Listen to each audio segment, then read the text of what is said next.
أعوذ بالله من الشيطان الرجيم. بسم الله الرحمن الرحيم. يا بني إسرائيل اذكروا نعمتي التي أنعمت عليكم وأني فضلتكم على العالمين واتقوا يوما لا تجزي نفس عن نفس شيئا ولا يقبل منها عدل ولا تنفعها شفاعة ولا هم ينصرون. وإذ ابتلى إبراهيم ربه بكلمات فأتمهن قال إني جاعلك للناس إماما قال ومن ذريتي قال لا ينال عهد الظالمين. وإذ جعلنا البيت مثابة للناس وأمنا واتخذوا من مقام إبراهيم مصلى وعهدنا إلى إبراهيم وإسماعيل أن طهر بيت للطائفين والعاكفين والركع السجود. وإذ قال إبراهيم رب اجعل هذا بلدا آمنا وارزق أهله من الثمرات من آمن منهم بالله واليوم الآخر وارزق أهله من الثمرات من آمن منهم بالله واليوم الآخر قال ومن كفر فأمتعه قليلا ثم اضطره إلى عذاب النار وبئس المصير. وإذ يرفع إبراهيم القواعد من البيت وإسماعيل ربنا تقبل منا إنك أنت السميع العليم. صدق اللہ علیہ وسلم. آپ نے سورہ بقرہ میں شروع میں آیت نمبر 47-48 کے آس پاس ہیں غالباً 30 رکوع اس میں آپ نے یہ آیت سنی ہوگی یا بنی اسرائیل اذکروا نعمتی التی انعمت علیکم وانی فضلتکم علی العالمین. یہ آیت دوبارہ آئی. بریکٹ جانتے ہیں بریکٹ ایسا جب لکھتے ہیں تو ادھر ایسا دھنوش قسم کا ہوتا ہے اس سائڈ میں دھنوش قسم کا ہوتا ہے بریکٹ میں. یہ قرآن میں بریکٹ ہے. بنی اسرائیل کی بات بنی اسرائیل کا تذکرہ اس درمیان میں کیا ہے. ہاں درمیان میں اللہ تعالیٰ نے مشرکین مکہ کی بات ضرور ذکر ہے لیکن اصل اس میں جو مرکزی بات تھی وہ بنی اسرائیل کی بات تھی. بنی اسرائیل کا تذکرہ وہ ساری بات. اللہ تعالیٰ فرماتے ہیں اے بنی اسرائیل یاد کرو اس وقت کو جب ہم یاد کرو میری نعمتوں کو جو میں نے تم پر برسائی ہے اور میں نے دونوں جہان میں تمہیں سب سے اعلیٰ امت بنا دی تھی. واتقوا یوما لا تجزی نفس عن نفس شیئا اور ڈرو اس دن سے ڈرو جس دن کوئی نفس کسی دوسرے نفس کا کوئی کام آنے والا نہیں. کوئی نفس کوئی انسان کسی دوسرے انسان کو کوئی فائدہ پہنچا نہیں سکتا قیامت کو اس کے بعد. ولا يقبل منها عدل. پچھلی آیت اور اس آیت کا فرق یہ ہے کہ اس میں ولا يقبل منها شفاعت پہلے ہے عدل بعد میں ہے. اس میں عدل پہلے ہے شفاعت بعد میں ہے. ولا يقبل منها عدل اور نہ ہی کسی قسم کا کوئی فدیہ قبول کیا جائے گا. تو میرے پاس بہت دولت ہے بہت مال ہے 1 کروڑ روپے دے دیا چھڑا دیا جیل سے بڑھ کر کے تو گیا 2-4 کروڑ روپے پولیس والے کو بھیج کے مارا. ایسا کچھ نہیں ہو.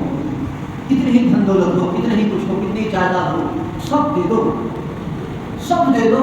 وہ جو قیامت کی جو پیاس لگے گی نا جب سورج سر پہ ہوگا پیاس جو لگے گی اپنے تمام دھن دولت تو کیا چیز ہے کسی انسان کے پاس اگر یہ جہان دنیا جتنی بڑی ہے ایسی ہزاروں دنیا کے برابر اگر اس کے پاس دولت ہو اور وہ سب بھی دے دے اس کے بدلے میں ایک گلاس پانی بھی نصیب نہیں ہونے والا.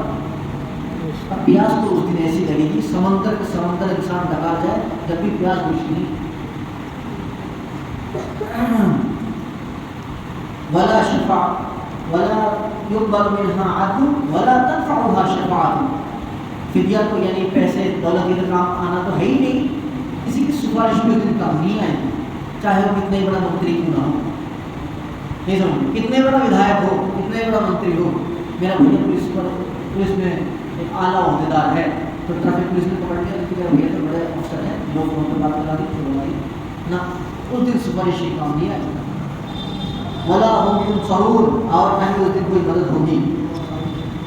وَإِذِ ابْتَلَىٰ إِبْرَاهِيمَ رَبُّهُ بِكَلِمَاتٍ فَأَتَمَّهُنَّ. اب جو تذکرہ چل ابراہیم علیہ السلام کا تذکرہ چلے گا. کیوں؟ ہم نے آپ کو پہلے بتا دیا تھا کہ اب قبلہ چینج ہوگا.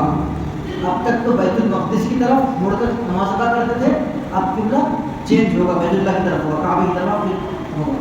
اب کعبے کو کس نے بنایا تھا؟ کس نے تعمیر کی تھی؟ کعبے کو تو سب سے پہلے حضرت آدم علیہ السلام نے بنایا تھا. اول بکہ کیا ہے؟ ان اول بیتیا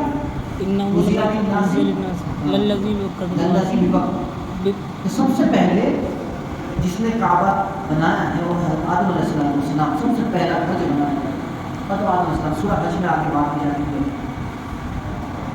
لیکن یہ راستہ، یہ جگہ جو سیلاب کی جگہ تھی، سیلاب کی وجہ سے اس کی دیواریں ٹوٹ گئی تھی، اس کی جڑیں باقی تھی، بنیاد باقی تھی.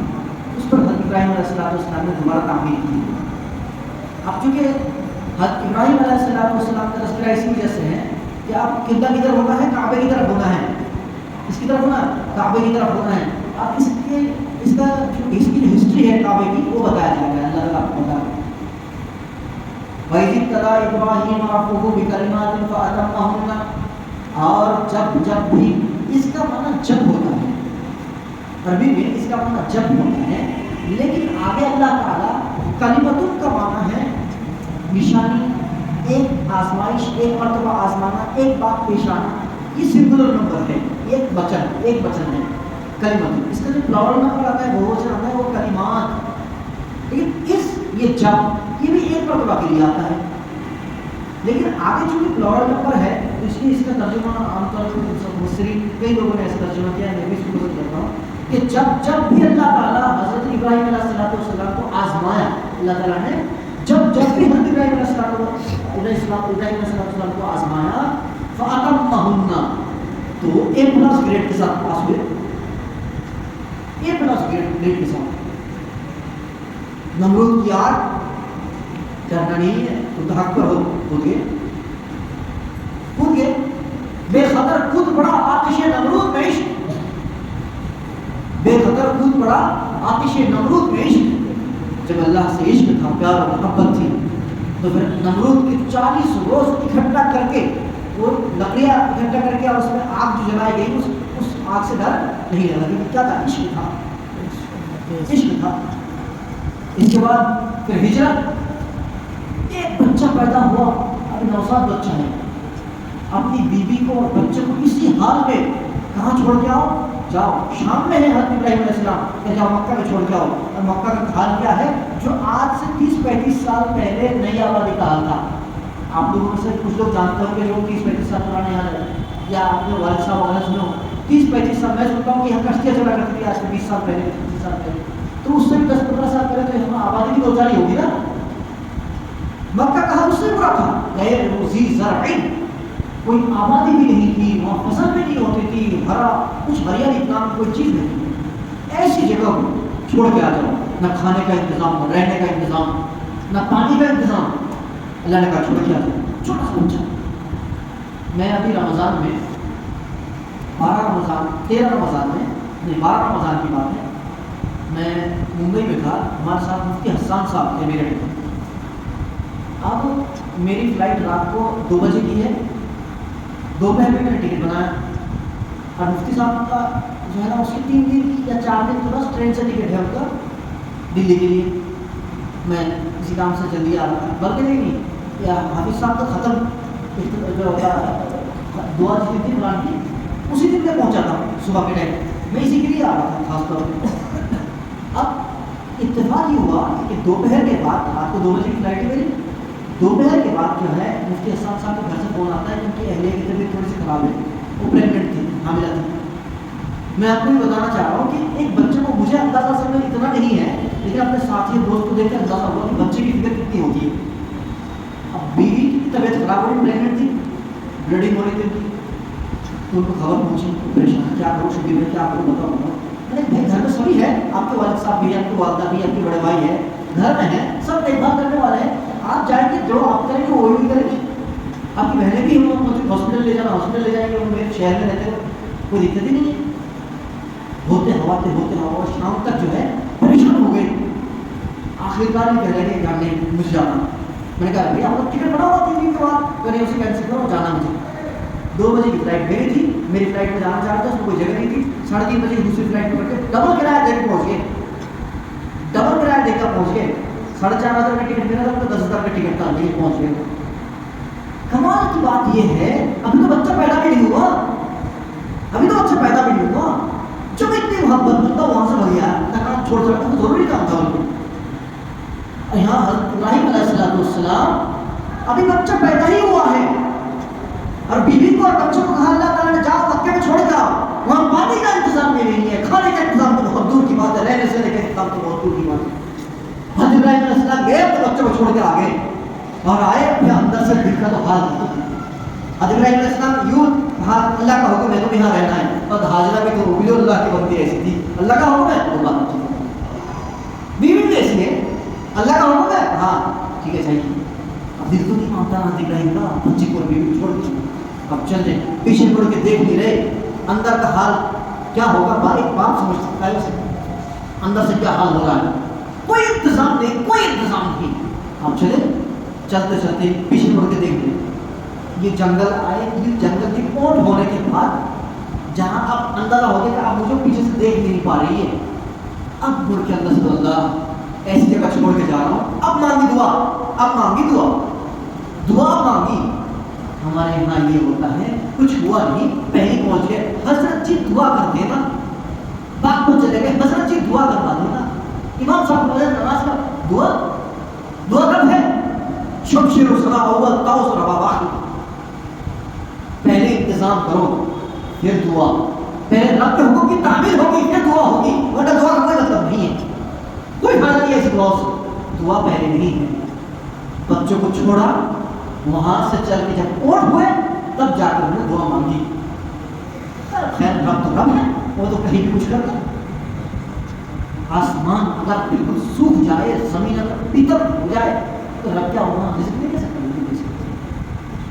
یہ آزمائش حضرت ابراہیم کے ساتھ ہوئی. آگے یہی بچہ 87 سال کی عمر میں بچہ پیدا ہوا تھا. یہ حضرت اسماعیل 87 سال کی عمر میں، 13 سال کا جب ہوا یعنی 100 سال.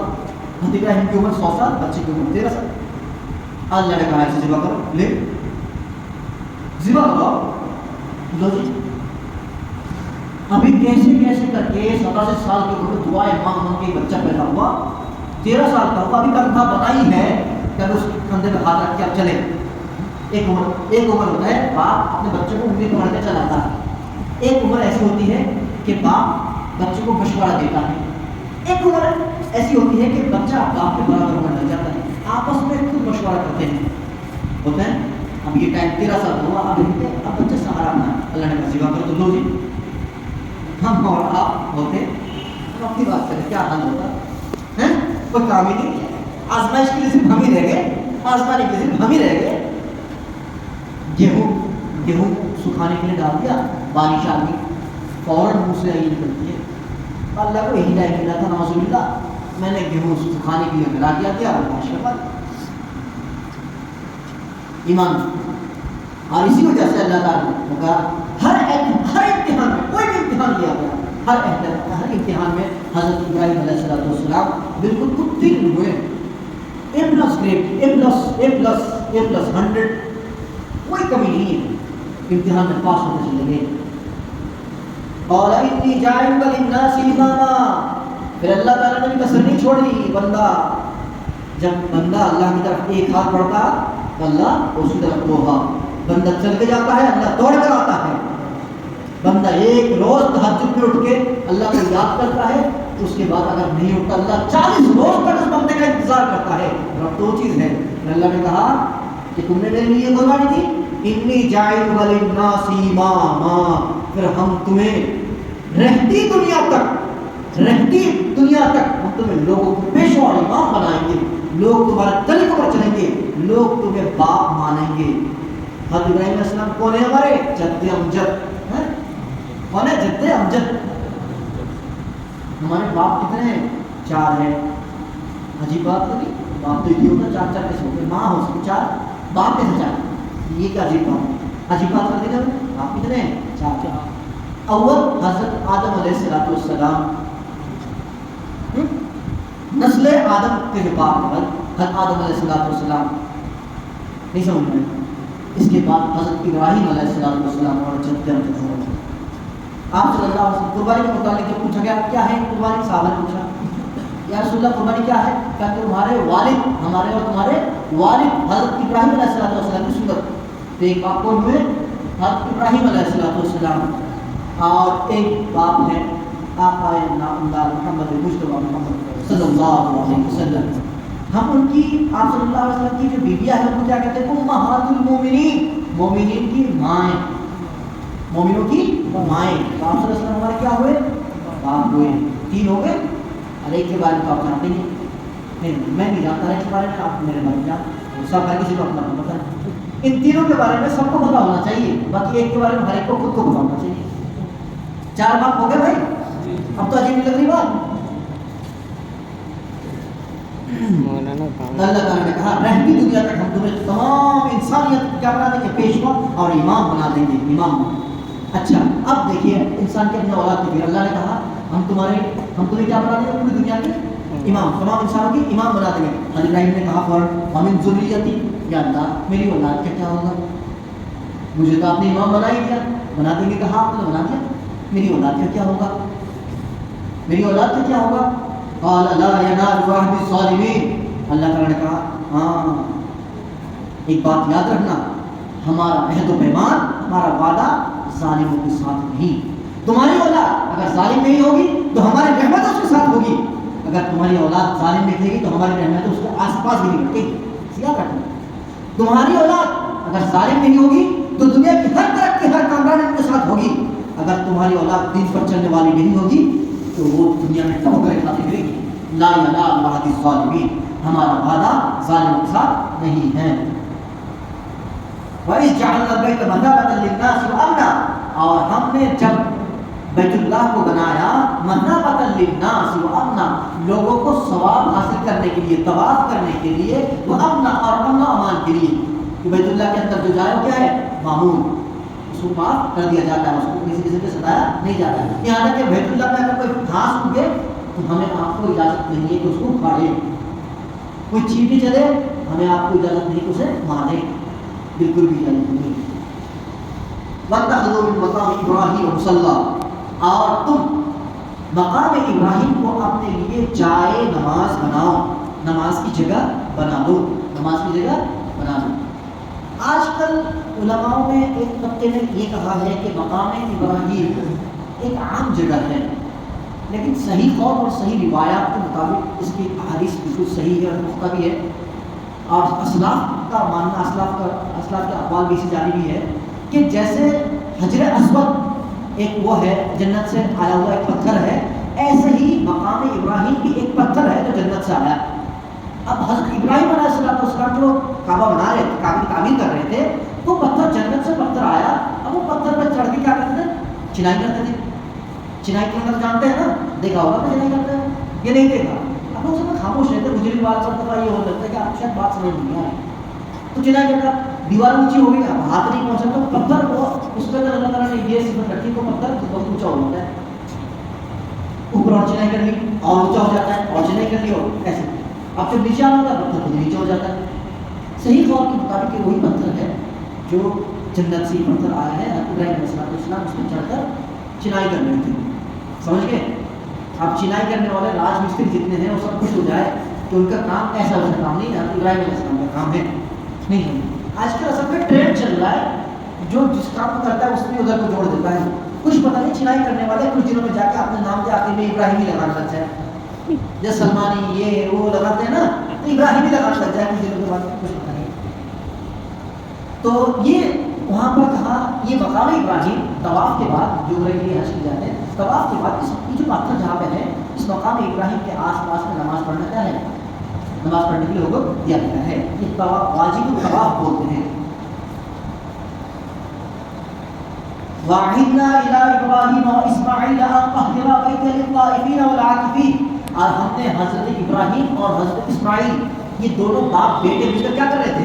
اس کی چنائی کر رہے تھے، بنا رہے تعمیر کر رہے تھے، ہم ان دونوں سے ہم نے یہ وعدہ لیا ہے کہ اس کو پاک صاف رکھے، پاک صاف کا دو مطلب ہے، ایک ظاہری پاک صاف یعنی اس کو رنگ و روغن کرنا، اس میں خوشبو لگانا، اس میں خوبصورتی کو باقی رکھنا، اس کو چمکانا، ٹائلس لگوانا، نہیں سمجھے جو بھی ہے زمانے کے حساب سے روشنی کرنا، جو بھی کیوں، تاکہ دور سے آنے والے زائرین، اس کی زیارت کرنے والے جو باہر سے آتے ہیں ان کی طبیعت میں کوفت نہ ہو، تکدر نہ ہو، آگے خوبصورت لگے، اچھا لگے۔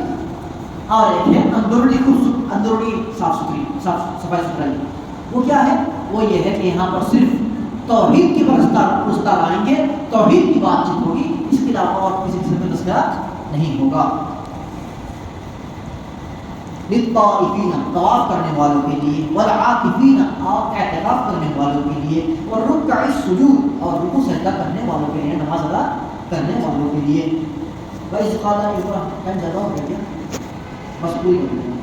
وَإِذْ قَالَ إِبْرَاهِيمُ رَبِّ اجْعَلْ هَٰذَا بَلَدًا آمِنًا وَارْزُقْ أَهْلَهُ مِنَ الثَّمَرَاتِ مَنْ آمَنَ بِاللَّهِ وَالْيَوْمِ الْآخِرِ۔ جب حضرت ابراہیم علیہ السلام، یاد کیجیے اس وقت کو جب حضرت ابراہیم علیہ السلام نے اپنے رب سے کہا، یہ میرے رب، اس مکے کو، اب جو وہاں سے چلے نا اپنی بیوی اور بچوں کو چھوڑ کر گئے، تو جا کہا بھائی یہاں تو جنگلی جانور ہوں گے، کیونکہ کوئی انسان نام کی کوئی چیز نہیں ہے، نہ آدم ذات، تو آپ کیا دعا مانگی سائڈ میں ہو گئے، اے اللہ اس جگہ کو امن کی جگہ بنا دے، محفوظ بنا دے، کوئی خطرہ نہ ہو، یہاں کی ڈینجرس ہے سب ختم کر دے، خطرہ ڈال دے۔ اور ساتھ ساتھ کیا دعا کی؟ رب اجعل هذا بلدا آمنا، اس شہر کو محفوظ بنا دے، وارزق اہلہ، اور اس اہلہ، اور یہاں کے رہنے والوں کو رزق عطا فرما، من الثمرات، پھلوں میں سے پھل۔ اس لیے مکہ جو لوگ عمرے میں گئے، حج میں گئے، ان کو پتا ہے دنیا کے ہر کونے کا پھل وہاں دستیاب ہے اور تازہ ملے گا۔ آپ ہندوستان میں ہے نا، آپ کو کشمیر کا سیب یہاں تازہ ملے نہ ملے، مکہ جائیے وہاں تازہ ملے گا، کل کا اتنا ہوا ٹوٹا ہوا سیب آج ملے گا آپ کو۔ آپ کو یہاں سڑا ہوا ملتا، جہاں سیب میں سوراخ ہوتا ہے وہی چٹ لگا دیتی ہے، جہاں سیب میں سوراخ ہوتا ہے نا وہی چٹ لگا دیتی ہے، اور وہی ہوتا ہے آپ کا برانڈیڈ سیب۔ نہیں سمجھ ایسا نہیں، وہاں ایک دم جو تازہ ہے، پوری دنیا کے، ساری دنیا کے جتنے پھل ہیں سارے پھل ملتے ہیں۔ من آمن منهم باللہ والیوم الآخر، کہ مکے میں رہنے والے جو اللہ تعالیٰ پر ایمان لاتے ہیں اور آخرت پر ایمان رکھتے ہیں، ان کے لیے اللہ رزق کا انتظام فرما، دنیا کے ہر قسم کا پھل وہاں تازہ ملتا ہے، تازہ ہوگا۔ قال ومن کفر، اب اللہ تعالیٰ نے کہا اچھا ابراہیم نے جو ابھی پیچھے اپنے اولاد کے لیے دعا مانگی تھی کہ میری اولاد کے کیا ہوگا، میری اولاد کے کیا ہوگا، اللہ نے کہا نہیں، ہاں یہ بات نہیں، پیدرم سلطان پور، میرا باپ تو بادشاہ تھا، ارے بھائی ہوگا تمہارا باپ بادشاہ، تم کیا ہوئی بتا، پیدرم سلطان پور کہنے سے کام نہیں چلے گا۔ تو یہاں پہ حضرت ابراہیم علیہ السلام نے اپنے اولاد کے لیے ڈائریکٹلی دعا نہیں مانگی کہ اللہ میری اولاد کے لیے کھانے پینے کا انتظام کر دے، میری اولاد کے لیے جگہ کو محفوظ کر دے۔ کیا کہا کہ جو یہاں پہ رہنے والے جو اللہ پر ایمان رکھتے ہیں اور آخرت پر ایمان رکھتے ہیں ان کے لیے انتظام کر دے۔ تو اللہ نے کہا نہیں، یہ دنیاوی معاملات ہے، کھانے پینے کا معاملہ، یہ دنیاوی معاملات ہے، یہ صرف مسلمانوں کے ساتھ خاص نہیں کروں گا، یہ سب کے لیے کروں گا، یہ سب کے لیے کروں گا۔ جب تو دیکھتے ہیں کافروں کے پاس لمبی لمبی کوٹیاں، لمبی لمبی گاڑیاں، کہاں سے؟ تو اللہ تعالیٰ یہاں انہیں بھی دے گا، لیکن آگے کیا ہوگا؟ اولا ومن کفر، اولا ومن کفر، اور صرف یہی نہیں جو ایمان لائے وہی نہیں، جن لوگوں نے جو کفر کرتے ہیں، جو اللہ کا انکار کرتے ہیں، انہیں دیا جائے گا فَأُمَتِّعُهُ قَلِيلًا، میں انہیں تھوڑا سا دوں گا، میں انہیں تھوڑا سا دوں گا۔ اس پر میں ایک بات اب سناؤں گا، فَأُمَتِّعُهُ قَلِيلًا، میں انہیں تھوڑا سا دوں گا، ثُمَّ أَضْطَرُّهُ إِلَىٰ عَذَابِ النَّارِ، پھر میں انہیں مجبور کر کے جہنم کے عذاب تک پہنچاؤں گا، کشاکش پہنچاؤں گا۔ یہاں تو دے دوں گا، یہاں تو دے دوں گا، لیکن وہاں کیا کروں گا؟ کشاکش پہنچاؤں گا۔ وَبِئْسَ الْمَصِيرُ، اور بدترین ٹھکانہ ہے، اور بدترین ٹھکانہ ہے۔ اب اللہ تعالیٰ نے کہا کہ تھوڑا سا دوں گا، کیا مطلب اس تھوڑا سا دوں گا؟ اس میں ایک لطیفہ جو سمجھ لیجیے کہ ایک صاحب نے اللہ تعالیٰ کو خواب میں دیکھا، پوچھا یا اللہ بتانا ذرا کہ یہ دنیا میں جتنی بھی دولت ہے اگر اس کی 1000 گنا لاکھوں گنا بھی ہو جائے تب بھی تیرے نزدیک کتنا ہے؟ اللہ نے کہا یہ ذرا سی ہے، اللہ نے کہا یہ ذرا سی ہے۔ تو اس نے کہا یا اللہ میری ایک دعا بس قبول کر دے۔ اللہ نے کہا کوئی بات نہیں، مانگ لے دعا، تیری دعا قبول کر لوں گا، کہ مجھے بس تو اپنی طرف سے ذرا سی دولت دے دے۔ چلا کرنا اللہ کے ساتھ کیا کہہ رہا، اللہ مجھے اتنی دولت دے دے، کیونکہ اللہ سے پہلے پوچھ لیا کہ یہ ساری دنیا کی دولت اس میں بھی ہزاروں کا دولت کے پروجیکٹ تیرے بچے کتنی ہے لڑکا ہے کسی ہے تو مجھے کس دولت دے دے. اللہ نے کہا ہاں بالکل تیری دعا قبول کر لو بس اتنی دیر رک جا. اللہ نے کہا بس اتنی دیر رک جا پھر مل جائے گی دولت. اب ظاہر بات ہے اللہ کے نزدیک کتنی دولت جب اتنی سی ہے تو اللہ کے نزدیک اتنی دیر کتنی لمبی ہوگی. بس تو انتظار کر بھائی انتظار کر. صدق اللہ العظیم.